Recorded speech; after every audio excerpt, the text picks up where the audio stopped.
Hello students, this is Preet Kamal and today we will be discussing about the subject details of CPUC, that is computer programming using C. And in that, as like in the previous lecture, we have discussed about the arrays, that how the arrays work. What are the different types of arrays? One dimensional, two dimensional arrays, array of characters, that they are called the strings, how the strings work, what are the different parameters, what are the different string handling functions that we use. So now in this particular lecture we are going to finish this chapter, that is of arrays, and in that particular chapter we will discuss, in this particular lecture we will discuss about that how arrays have been passed to functions. जैसे कि हम लोगों ने देखा था कि जब हमने कोई भी आर्ग्यूमेंट्स पास करने हैं, कोई भी सिग्नल्स पास करने हैं, कोई भी डेटा जब फंक्शंस को पास करना है, वो इंटीजर टाइप हो या कोई भी डेटा है जो हम लोगों ने पास करना है, उसको एक्चुअल और फॉर्मल आर्ग्यूमेंट्स की फॉर्मेट में हम लोग पास ऑन करते हैं from the main function to the sub function और from the sub function to the main function. इसी तरीके से सिमिलर तरीके से जैसे हमारे पास दो तरीके होते हैं, call by value and call by reference. Call by value का मतलब क्या होता है? Right, call by value means कि जिस तरह से हम उसे डेटा को एज इट इज कॉल करते हैं, राइट, जो आपका वेरिएबल है उसे एज इट इज कॉल करते हैं. और कॉल बाय रेफरेंस क्या होता है कि जब हम उसमें एड्रेस के साथ हम उसे कॉल करते हैं, डेटा को डायरेक्टली हम नहीं कॉल करते हैं, डेटा को एड्रेस के साथ, एड्रेस के थ्रू कॉल करते हैं, तो उसे हम बोलते हैं कॉल बाय रेफरेंस, राइट. इसी तरीके से जो आपके एरेज हैं उन्हें भी हम दो तरीके से कॉल कर सकते हैं फंक्शंस के अंदर. एक तो है कॉल बाय वैल्यू और दूसरा है कॉल बाय रेफरेंस, राइट. तो यू कैन सी हेयर कि जैसे हम वेरिएबल्स को पास करते हैं, arrays can also be pass to a function as an argument. तो एरेज भी आपके फंक्शन में एज एन आर्ग्यूमेंट पास किए जा सकते हैं. In this guide, we will learn how to pass the array to function using call by value and call by reference methods. तो दोनों तरीके से हम उसे यूज कर सकते हैं, ठीक है. तो एरे हम लोग पढ़ चुके हैं, एरे क्या होता है, किस तरह से एरे वर्क करता है, everything we have started till now, right. तो अब हम लोग क्या पढ़ेंगे कि फंक्शन कॉल बाय वैल्यू और कॉल बाय रेफरेंस कैसे होता है, passing array to the functions, right. तो यहाँ पे एग्जाम्पल है. तो यहाँ पे वो क्या बोल रहा है कि we already know that in this type of function call call by value में जो एक्चुअल पैरामीटर्स होते हैं उन्हें हम फॉर्मल पैरामीटर्स में कॉपी कर देते हैं, राइट. तो आप देख सकते हो यहाँ पे क्या हो रहा है कि पहले हम लोगों ने क्या किया, यहाँ पे जनरली हम क्या करते हैं, पहले डिक्लेरेशन करते हैं, मेन फंक्शन लिखते हैं, उसके बाद हम उसको डिफाइन करते हैं, राइट. लेकिन मैंने आपको बताया था कि हमारे पास दो तरीके हैं फंक्शन को, सब फंक्शन को डिफाइन करने के. एक तरीका क्या है, पहले डिक्लेयर करो, उसके बाद मेन फंक्शन लिखो, उसके बाद उसे डिफाइन करो. दूसरा तरीका क्या है, मेन फंक्शन से पहले ही अपने सब फंक्शन को डिफाइन कर दो, तो आपको डिक्लेयर करने की जरूरत नहीं पड़ेगी, राइट. तो यहाँ पे भी उन्होंने वही सेम चीज यूज किया है. हैश इंक्लूड str.h, जो भी आपने library file, header file include करनी है वो इंक्लूड करके conio.hbs में आप इंक्लूड कर सकते हो. देन आफ्टर उसके बाद उन्होंने क्या लिखा, void डिस्प मतलब डिस्प्ले का उन्होंने शॉर्ट फॉर्म लिख दिया, डिस्प नाम का वेरिएबल नाम की, डिस्प्ले नाम की या डिस्प नाम की उन्होंने क्या बना दी, एक सब फंक्शन बना दिया. और उसमें हम पास क्या कर रहे हैं, कैरेक्टर सी एच, राइट. और जो भी कैरेक्टर सी एच हमने पास किया यहाँ पे उसको प्रिंट एफ कर रहे हैं, %c/ch, मतलब एक सिंगल कैरेक्टर जो हम यहाँ पे पास कर रहे हैं, राइट. तो वन बाय वन कैरेक्टर्स भी पास कर सकते हैं, जैसे मर्जी कर सकते हैं. तो यहाँ पे क्या किया, मेन लिया, मेन फंक्शन में क्या कर रहे हैं हम, कैरेक्टर एरे, एरे लिया, उसको ARR उसका नाम रख दिया वेरिएबल का, और उसके साथ स्क्वायर ब्रैकेट जो थी वो खाली छोड़ दी. अब खाली छोड़ने का क्या मतलब है कि जितने भी वेरिएबल्स आपके पास हैं आप उनको इसमें डाल सकते हो, जितने भी आपके पास आप एंटर करवाना चाहते हो, जितना भी डेटा तो आप वो करवा सकते हो. तो इसमें कोई भी लिमिट उन्होंने नहीं लगाई है, तो जितना भी डेटा होगा उसके अकॉर्डिंगली ऑटोमेटिकली फिल कर लेगा. तो that is equals to curly braces start single inverted commas में, you can see here single inverted commas में A B C D E up to J. single inverted commas का क्या मतलब है कि ये सारे single characters हैं, right. double inverted commas का मतलब है वो string है, right. और single inverted commas का मतलब single character है. तो वो single character है, अब वो single character को यहाँ पे क्या कर रहे हैं, for int लगाया, int x is equals to 0, x less than 10, यहाँ पे x डिक्लेयर नहीं किया है, इंट x यहाँ पे ही डिक्लेयर कर दिया, फॉर लूप के बीच में ही int x is equals to 0. तो ये ऐसे भी कर सकते हैं, right. Semicolon x less than 10, तो मतलब टोटल ये 10 है, a से लेके j तक, राइट. तो लेस देन 10 तक जाएगा. Semicolon x plus plus. तो इसका मतलब क्या हुआ, फॉर लूप लगाई हम लोगों ने, x को क्या किया, डिक्लेयर किया यहाँ पे, उसकी कंडीशन लगाई कि कहाँ तक x की वैल्यू वेरी करनी चाहिए, फिर x प्लस प्लस कर दिया ताकि वो 0 से लेके 9 तक मूव कर सके, लेस देन 10 तक, राइट। तो 1 बाय 1 ये सारे एलिमेंट्स जो हैं कहाँ पे पास होंगे, डिस्प एरे x में, ठीक है, x में से पास होंगे कहाँ पे, डिस्प्ले, डिस्प्ले कैरेक्टर ch में कौन सी वैल्यू पास होगी, ARR x की। तो स्टार्टिंग में ARR x की वैल्यू क्या है, ARR 0, ARR 0, राइट। 0 में 0 पोजीशन पे कौन सा वैल्यू है, A। फिर 1 1 पे कौन सी वैल्यू है, B। तो क्या होगा, टर्न बाय टर्न यहाँ से ये फंक्शन कॉल होगा, यहाँ से वैल्यू कौन सी पास होगी, पहले A वैल्यू पास होगी, ch array 0, A value pass होगी, तो यहाँ पे A को डिस्प्ले कर देगा, प्रिंट कर देगा उसको, फिर B पास होगी, फिर C D E, turn by turn जब जितने बार 10 टाइम्स ये फंक्शन जो है वो कॉल किया जाएगा और 10 टाइम्स ये वैल्यू प्रिंट की जाएगी और उसके बाद वापस आ जाएगा, फिर दोबारा से नेक्स्ट x की वैल्यू, फिर दोबारा से प्रिंट, फिर वापस, फिर, और जैसे ही आपका ये फिनिश होगा, फॉर लूप खत्म होगी, तो वैसे ही रिटर्न 0 या गेट ch से आप अपने फंक्शन को एंड कर दोगे। तो it is the same way, इस तरह से a b c d e f g h i j तक ये सारी वैल्यूज इसी तरीके से रिप्रेजेंट होगी। So this will be the output of this program. तो this is called the call by value, value के साथ हम उसको कॉल कर रहे हैं। Next one is how to pass an array to a function using the call by reference. अब call by reference किस तरह से करना है, तो when we pass the address of an array while calling a function then this is called the function call by reference। जब भी हम एड्रेस ऑफ एन एरे को पास करते हैं, नॉट द डायरेक्ट वैल्यू, जब हम एड्रेस को pass करते हैं फंक्शन को कॉल करके, function then is called the call by function call by reference। फिर उसको जब हम उसके एड्रेस के थ्रू उसको कॉल करते हैं तो वो कॉल बाय रेफरेंस बन जाता है, राइट। तो when we pass an address as an argument the function declaration should have a pointer as a parameter to receive the pass address। तो जैसे हम मैंने आपको बताया था कि जब हम functions को पास करते हैं कॉल बाय रेफरेंस के थ्रू, जब हम कोई भी डेटा को पास करते हैं थ्रू एड्रेस, तो हमें एक पॉइंटर की जरूरत होती है, that is represented by the star, right, asterisk sign, star के साथ रिप्रेजेंट करते हैं। वो पॉइंटर्स के बारे में डिटेल में हम नेक्स्ट चैप्टर में पढ़ेंगे कि पॉइंटर्स क्या होते हैं, कैसे उनको यूज करते हैं, लेकिन अभी बेसिकली इसका मतलब क्या है कि पॉइंटर जो है वो आपके एड्रेस को पॉइंट करता है, उस पर्टिकुलर पॉइंट जिस भी वेरिएबल के साथ आपने स्टार लगाया है वो एक्चुअली एक पॉइंटर बन जाता है। वो पॉइंटर उस पर्टिकुलर वेरिएबल के एड्रेस को पॉइंट आउट करता है जिसके जिसके जिसके बारे में आप बात कर रहे हो या जिससे आप अपना डेटा लेना चाहते हो, राइट। तो यहाँ पे देखिए प्रोग्राम से आपको ज्यादा क्लियर होगा। हैश इंक्लूड stdio.h, सेम जैसे पहले लिखा था, void डिस्प्ले, यहाँ पे क्या किया, int स्टार नम, नम मतलब नंबर या कुछ भी, उन्होंने num कोई भी वेरिएबल ले लिया, उसका कुछ भी मीनिंग हो सकता है, और उसको प्रिंट कर रहे हैं, स्टार नम को प्रिंट कर रहे हैं, ठीक है। यहाँ पे int एरे लिया, वहां पे पहले हमने कैरेक्टर टाइप एरे लिया था, यहाँ पे इंटीजर टाइप लिया, कैसे भी ले सकते हो, अप टू यू, राइट। यहाँ पे उन्होंने वैल्यू का क्या डाली, 1 से लेके 0 तक ये वैल्यूज एंटर करवा दी, सेम सेम तरीके से जैसे हम पहले एरे को डिक्लेयर किया था वैसे ही यहाँ पे भी किया है, ठीक है, इनिशियलाइज किया था वैसे ही यहाँ पे भी किया।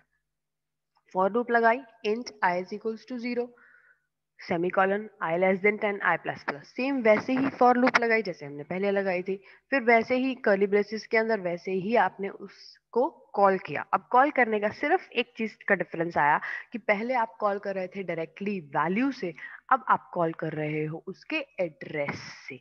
तो ये पॉइंटर किसको पॉइंट आउट करेगा, address of this array, right. तो उसके डायरेक्टली एड्रेस को पॉइंट आउट करेगा और उसके बाद टर्न बाय टर्न ये वैल्यूज को रिप्रेजेंट करेगा। तो क्या हो रहा है, आउटपुट इसकी भी वैसे ही आएगी, 1 2 3 4 5 6 7 8 9 0 जैसे पहले आई थी उसी तरीके से आएगी, लेकिन डिफरेंस क्या है कि वहां पे जाके इसकी वैल्यू अगर आप चेंज करना चाहो या इसमें कोई भी डिफरेंस लेके आना चाहो, उसमें कोई चीज को एड अप करना चाहो, उस चीज को सब्ट्रैक्ट करना चाहो, that you can do in the case of call by reference, but call by value के केस में आप उसमें कोई भी चेंजेस नहीं कर सकते हो सब फंक्शन के अंदर, राइट। वो डायरेक्टली पास होगा, डायरेक्टली अगर प्रिंट हो जाएगा तो इट्स ओके, अदरवाइज अगर आप कोई भी चेंजेस करोगे तो वो चीज उसमें पॉसिबल नहीं है, राइट।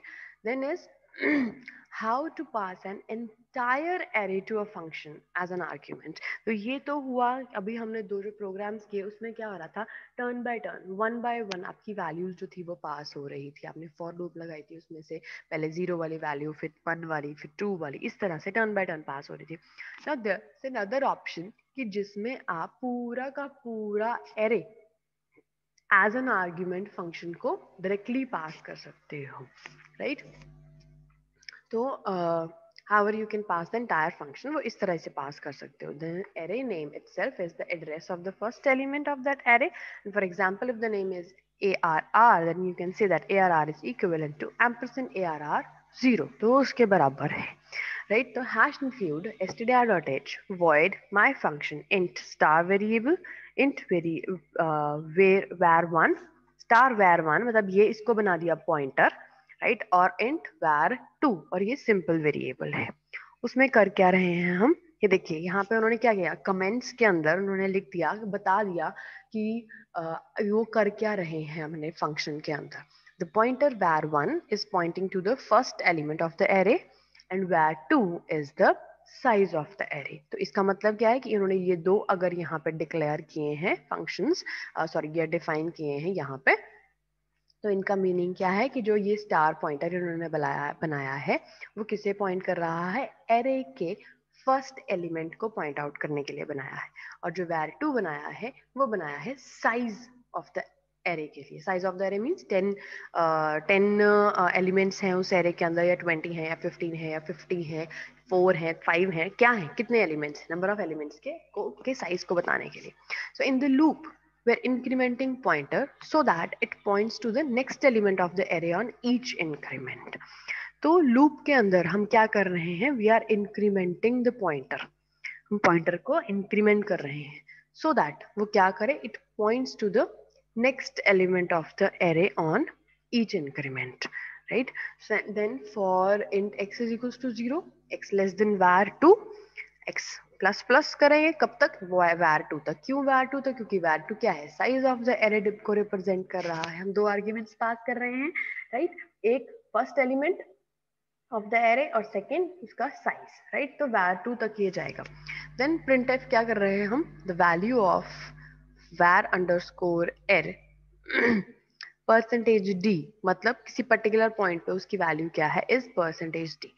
तो उसकी वैल्यू क्या होगी, एक्स, एक्स की वैल्यू मीन्स 0 1 2 जो भी होगी वो यहाँ पे आ जाएगी, और उस पर्टिकुलर टाइम पे उसकी वैल्यू क्या है, var अंडरस्कोर r 0 पॉइंट पे उसकी वैल्यू क्या है, सेकेंड एलिमेंट पे उसकी वैल्यू क्या है, थर्ड एलिमेंट पे, फोर्थ एलिमेंट पे, फिफ्थ एलिमेंट पे। तो x क्या बता रहा है, 0th element, first element, second element, third element, वो वैल्यू कहाँ सेव होगी, यहाँ परसेंटेज डी पे, यहाँ पे वो चीज शो होगी, right. Is equal to percentage d पे क्या शो होगा, स्टार var1, कि उस एरे के उस पर्टिकुलर एलिमेंट की वैल्यू क्या है, वहां पे डेटा कौन सा पड़ा हुआ है वो उसके बारे में बताएगा।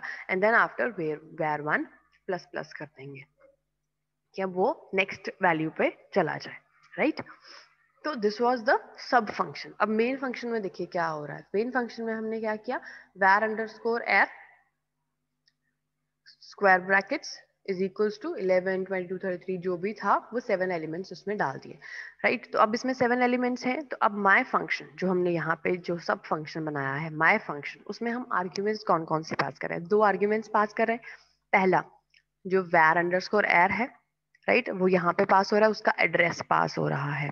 और दूसरा पास हो रहा है 7।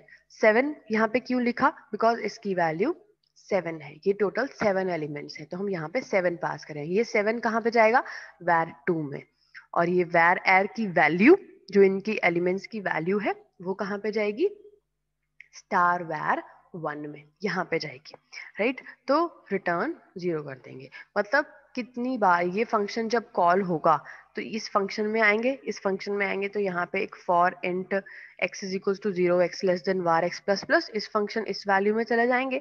यहाँ पे आने के बाद printf क्या हो रहा है, value of var r 0 is 11, right, star var 1 पे जो वैल्यू आ रही है। फिर x की वैल्यू चेंज होगी, राइट, और var की वैल्यू भी चेंज होगी, var 1 की वैल्यू भी चेंज होगी। यहाँ पे स्टार लगेगा, star var 1 plus plus, star var 1, sorry star नहीं लगेगा, ऐसे ही लगेगा, क्योंकि अगर यहाँ पे स्टार लगाएंगे तो वो उसका डेटा चेंज कर देगा।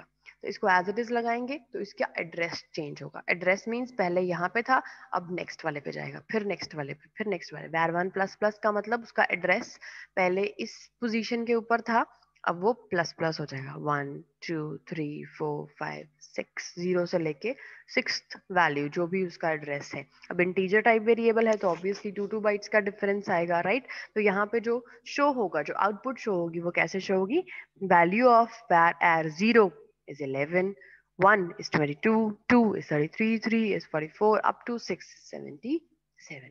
तो इस तरीके से आपका जो एरे है इट विल वर्क। तो आप 1 बाय 1 करके आप वैल्यूज को भी पास कर सकते हो, right. With this what you have seen here in this particular program is that कि हमारे पास एरे को फंक्शन में पास करने के 3 मेथड्स हैं।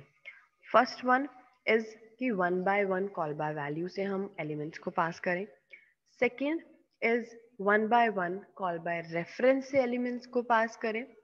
थर्ड इज कि हम पूरे के पूरे एरे को एज अ पॉइंटर कनेक्ट करके उसको पूरे के पूरे एलिमेंट को पास करते, पूरे के पूरे एरे को ही पास करते, right, as an argument to the function. तो तीनों तरीके से हम अपना काम कर सकते हैं। इट डिपेंड्स अपॉन कि हम क्या करना चाहते हैं और कैसे करना चाहते हैं। आपको पास करना चाहते हो या नहीं करना चाहते हो, टर्न बाय टर्न करना चाहते हो, पूरा का पूरा इकट्ठा करना चाहते हो, it's completely up to you.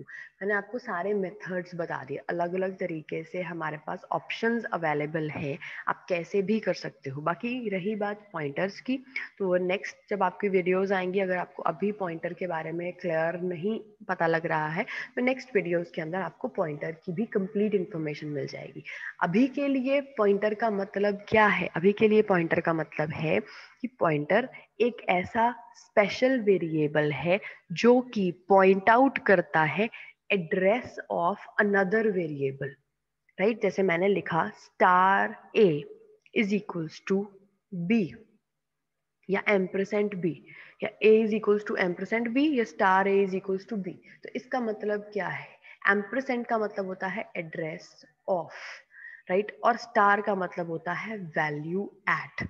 ठीक है, तो ये दो चीजें हैं that you have to remember. Star अगर किसी के साथ लगता है तो इसका मतलब वैल्यू एट, और एम्परसेंट अगर लगता है तो इसका मतलब है एड्रेस ऑफ।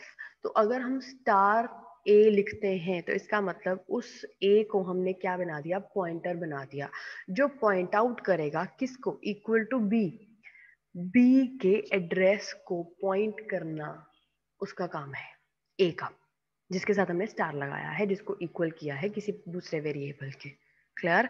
ठीक है, तो इस तरह से हम हमारा जो पॉइंटर है वो वर्क करता है, जिसको हम एड्रेस कॉल बाय रेफरेंस में यूज करते हैं, राइट। तो उसको हम पॉइंट वो एक ही एड्रेस को करेगा, उसके बाद उसमें प्लस प्लस करते जाएंगे तो वो नेक्स्ट नेक्स्ट एड्रेस में जाता चला जाएगा, लेकिन पॉइंट वो एक ही एड्रेस को करेगा, स्टार्टिंग वाले इनिशियल वाले को। ठीक है, उसके बाद आप जैसे भी प्रोग्राम में चेंजेस लेके आते हो उसके अकॉर्डिंगली आपका वो चेंज हो जाएगा, 2 बाइट्स के डिफरेंस पे वो चेंजेस होते रहेंगे। तो that is a different story, कि अगर आप इंटीजर टाइप ले रहे हो तो 2 बाइट्स का डिफरेंस होगा एड्रेस में, अगर आप कैरेक्टर टाइप ले रहे हो तो 1 बाइट का डिफरेंस होगा, अगर फ्लोट टाइप वेरिएबल ले रहे हो, फ्लोट टाइप कोई भी वेरिएबल ले रहे हो तो उसमें 4 बाइट्स का डिफरेंस होगा एरे के अंदर, राइट। तो दैट डिपेंड्स अपॉन कि आप कौन सी डेटा टाइप यूज कर रहे हो, but the main thing is कि आपका एरे आप यूज कर सकते हो फंक्शन में पास करने के लिए as like a normal value, जैसे आप पास करते हो उसी तरीके से आप एरे भी पास कर सकते हो, थोड़ा सा डिफरेंस है उसमें, right? So this was all about today's lecture. I wish it is all clear to you. If still there will be any doubts, I will be taking them in the live sessions. Till then, take care and bye-bye.